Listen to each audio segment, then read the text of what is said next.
Okay, everybody, welcome to White Line Fever, and if you're listening on the podcast, welcome back. And we've got a guy from a band I've admired from afar, a long way afar, because I was in Australia most of the time. It's Danny from Crazy Lixx. Hey, Danny, how you going, mate? Hey, I'm good, thanks. Thanks for joining us. Exciting times. You're just talking, I don't know if we're off air, probably some people heard us about, you got some gigs coming up soon. And you got some singles out at the moment that reach out. Anthem for America, which is an amazing video. What's the plan, mate? Are you is there an album coming up soon, or are you going to keep putting out singles? Yeah, no, this is we released our last single, Rise Above, a few weeks ago, and with the video. So that was the last single up to the album, which is now released on November 5th. More or less worldwide. I think there may be some delays in some regions, but. And the day after, we're doing the release gig, which will be our first live show in almost 20 months. So, and that will be held in our hometown of Malmo. So everything is kicking off. I'm just basically waiting right now. So, and what have you been doing all this time? I mean, everyone's been writing and recording, and I spoke to John Karabi the other day. He said he'd learned how to use Pro Tools. He'd been studying. What have you been doing? Well, I've been doing a little bit of everything. Just as Karabi said, I taught myself some video editing. I improved my production skills with Pro Tools as well. I've actually done my first full album production from start to finish with everything involved, including mixing, which was for a British artist called Shez Kane. We released that album in March of this year. So I spent a lot of last year learning all this stuff. So yeah, it's been a fruitful year from that perspective. But of course, it's not been able to.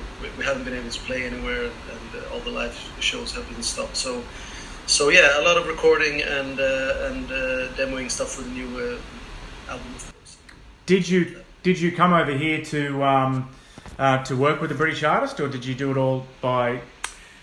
We did digitally? it all by distance. So actually, when we started the project, that was before the COVID outbreak, and we had demoed almost the full album by January, and then the outbreak came in February, and we started thinking, what are we going to do now?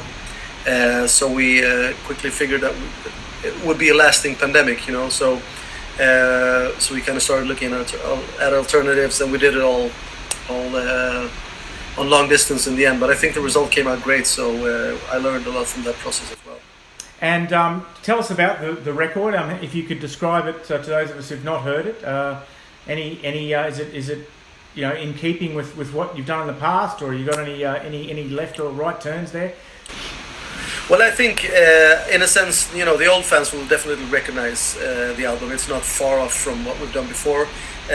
Production-wise, there is a difference because we've used Tobias Lindell to do the final mixing compared to Chris Laney, who's done the 3 last albums. So there is a difference in the sound. I would say it's more an updated sound, a bit more modern, I would say. But that's modern by my standards, because his sound is... He had his peak like 10 years ago, so it's not a modern sound by any means anymore, but it's definitely more towards what people expect from productions these days. So it's a bit more modern, a bit more punch to the production, to the mixing.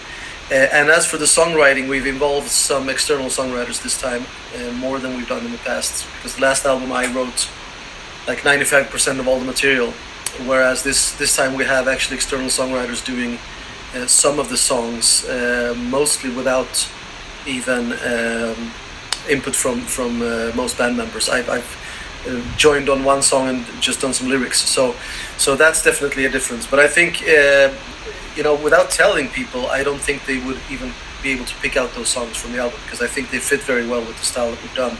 So we've been it's been very important for us to involve songwriters that could write something that sounded Crazy Lixx from the start, so we don't want to wander off too far.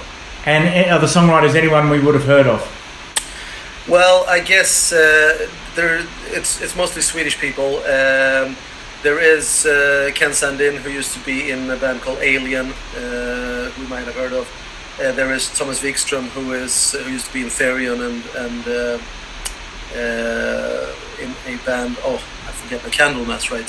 So those would probably be the most known. But other people who have been more behind the scenes, so to speak, but who have written a lot of stuff for melodic rock bands in the past. So yeah, more songwriters involved this time, for sure. Okay, let's. I warned you for the audio part of this program. We're going to play some music. Do you want to play one of the new singles, or your choice? I don't want to lead you. Sure. Yeah, I think "Rise Above" would be fitting. That's the last thing we released, and it's pretty fresh. The opening track for the album as well, and I think it kicks ass. Is there a story behind it? Is there a theme there? Well, it's, the whole album is based loosely around the theme of kind of martial arts, karate movies of the 80s, which we all enjoy very much in the band. And of course, a bit inspired by the revival of that thing, like by shows like Cobra Kai, for example. So I went back and re-watched a lot of the childhood movies that I really enjoyed. So the song itself is based around that theme. And a lot of other songs on the album actually about different settings of fighting and martial arts and stuff. So yeah, Rise Above would be great. You're just about to go back out into the big wide world and play music and come and see us. And one of the places you're going is one of my favourite places. Is the Monsters of Rock cruise. I've been on about 4 of them, right. And I had a milestone birthday recently. It wasn't my 20th, but I went and saw Rose Tattoo, with the first Aussie band to ever go on the Monsters of Rock cruise. And what was the hook up there? How did you end up getting on the cruise, and what are your expectations? Well, we've been booked for quite a while now, actually, because they cancelled the last 2 ones. So we were meant to play originally on the 2020 edition, which didn't happen, and then 21, of course, didn't happen. So I'm really hoping that this one will actually take place. I'm not sure how we got the booking. From my perspective, I think they really enjoy the Swedish bands that have come out and played, because they've had Hardcore Superstar, Heat, and Eclipse in the past, and I believe they're also playing now, actually, this year. So I think they've been very happy with the reception from the Swedish bands, and they reached out to us because we're in more or less the same genre as those bands. So, and I mean, we were stoked about it. We've been in the US only once before for a festival in Chicago in 2019, I think, or 18. But we have a lot of audience in the US, so we take the chances to play there. But I mean, with the work visa situation and the travel costs and everything, it's quite difficult to do like just a club run. So you have to wait for these kinds of special events to go there. Yeah, how are you around? Like, if you find yourself in a lift with Tammy Down or Mark Torian or something like that, are you pretty relaxed around these sort of guys, or are you into that? Are you into that stuff? Are you from a fan point of view? I mean, I've met some of my childhood heroes, and I have been starstruck at some occasions. I think mainly when I wouldn't say I even met him. I was in the vicinity of Slash, and he has this kind of aura around him that I felt was very compelling. But then with other people that I maybe looked up to very much when I was a kid, when you meet them, they're really just ordinary people, and you don't get that feeling at all. So it very much depends. I think some people just have like this built-in charisma and star quality to them. That's something special. Is there an expectation of a way to behave? Like, I'm guessing when you started out 20 years ago, you were bringing back the 80s, and there was a certain sort of way of behaving that was expected of people. And now all the guys, some of the older guys feel they've got to live up to it still, even though they're in their 50s or even 60s. And other guys are kind of settled down. They realise, hey, I can't do that anymore. Did you feel pressure to behave a certain way? I mean, I've always came from the perspective that I think that a lot of bands from that time were actually ruined by the expectations of kind of the bad boy attitude with the drugs and the alcohol. I prefer to keep the sex and the rock and maybe not focus on the drugs as much, because I think that ruins stuff ultimately. Also, when the business had a lot of money, you could employ people to kind of take care of these kind of rock star guys, make sure that they ended up on the gig the next day and made it home to the hotel and everything.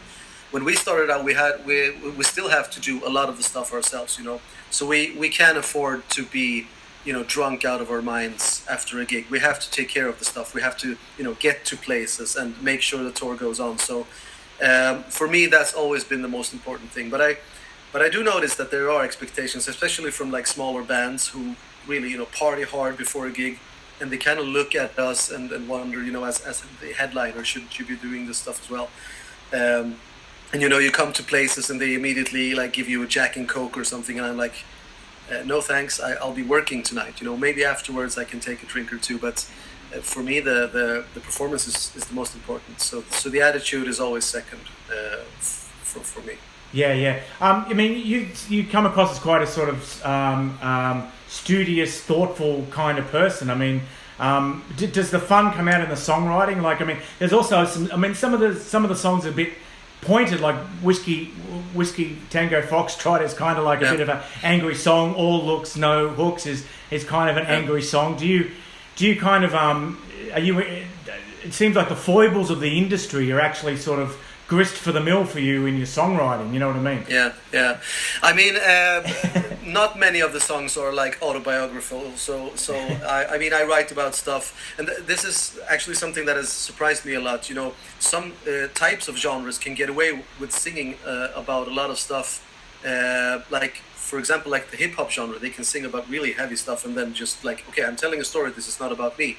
Whereas some people are held accountable for the lyrics a lot more. So I may come across as a lot more tough and punky and anti-establishment in some of the lyrics, whereas in real life I'm like a family father, and I have a pretty laid back life normally. So it's one thing to write lyrics and songs, and it's another how you actually are in the real world, I think. Do you we'll have another song in a minute, but do you find, like, if when your record comes out at the beginning of next month, is it your aim that it sounds like the last 30 years never happened? And is that very hard to maintain if that is your aim? You know what I mean? Because the last 30 years did happen and music did change. And, I don't think you sound exactly like Motley Crue or exactly like, those bands. Well, I try to think of it like, I'm conservative in that sense, that I think that it's important sometimes to go back and realize that the thing you tried maybe wasn't a change for the better. I'm all for changes, but I'm also all for acknowledging that it didn't work out and go back, restart from where it was good last time. And that goes for everything, I think, in entertainment and politics and everything. But there is like this sense that everything new is automatically better. And I don't agree with that. So I'm trying to backtrack where I think that rock kind of lost the touch, at least in some sense. Because, I mean, there's been good stuff since '93. I know I sing that everything kind of went south after that time. But I really do think that a lot of things in rock music changed. And we can also see the decline of rock music as kind of the mainstream genre, which it's been since like the 50s, at least up to 2000 or something like that. Whereas now you don't hear it on the mainstream radio anymore in any form.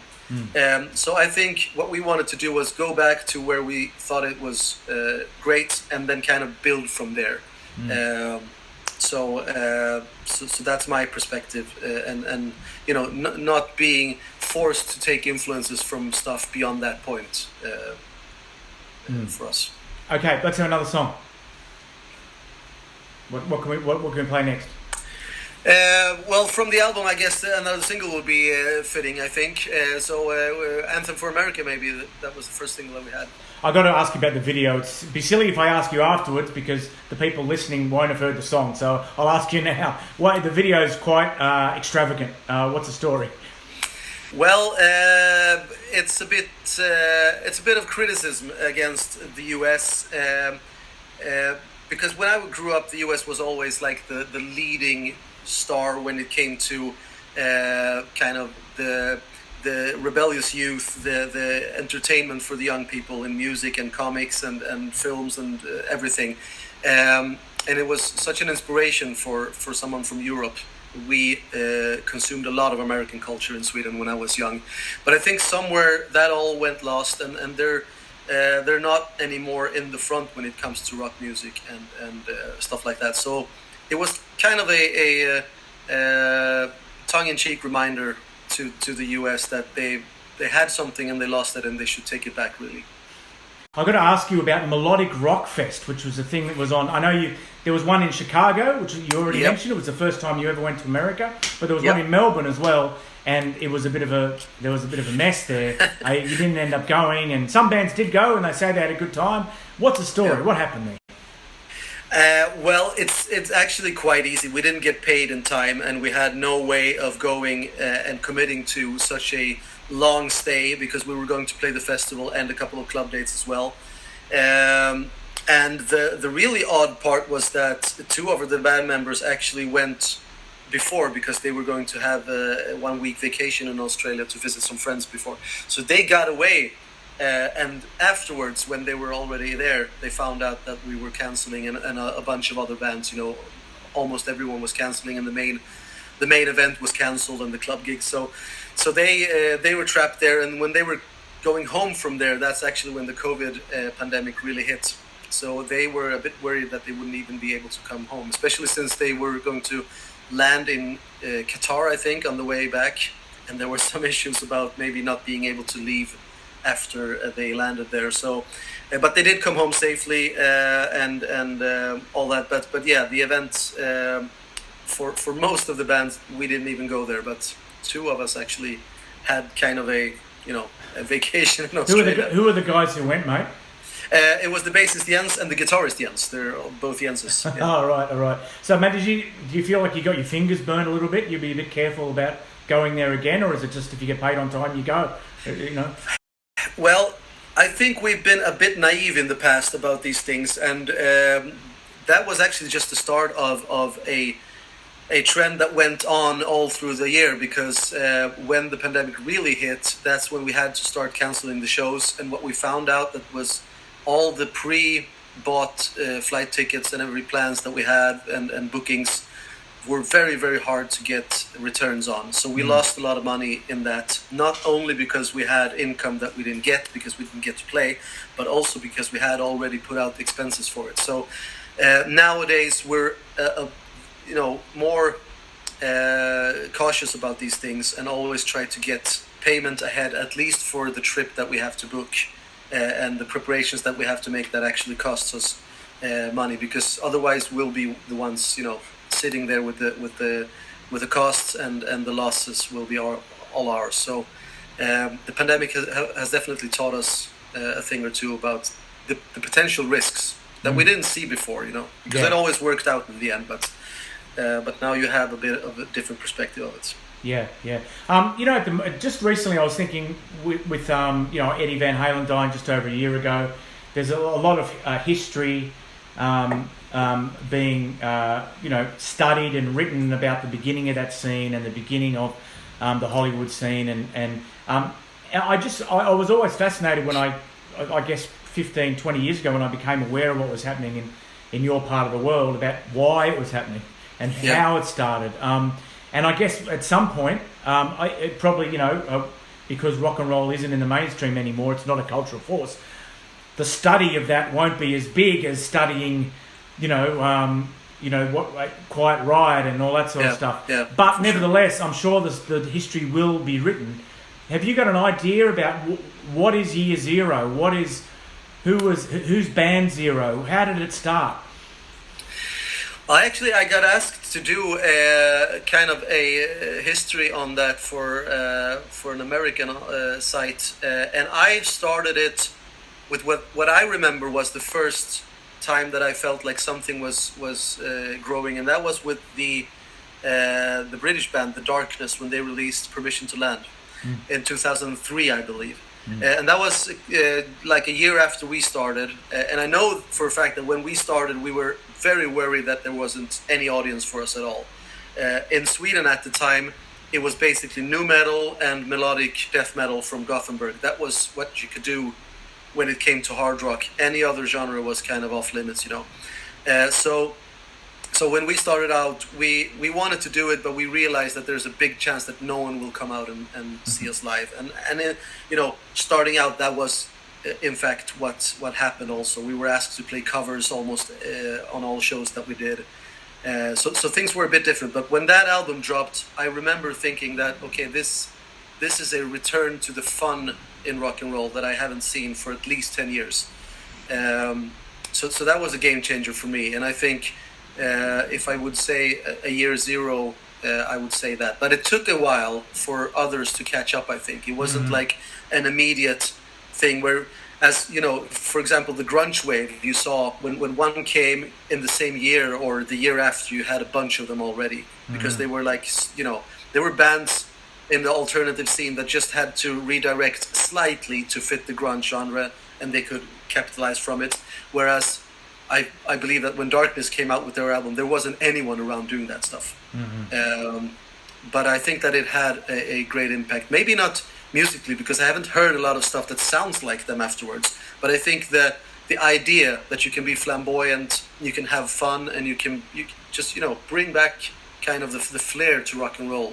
Whereas I think that at that time, it was a lot more depressive. You had lyrics about depression and hurt and all these kinds of things. It was like dark themes in rock music mainly. So that was a difference, definitely. Yeah, I mean, I noticed that Justin's just he's started a YouTube channel. Got 1,400 people following him in one day. Right. But okay. Yeah, it's awesome though.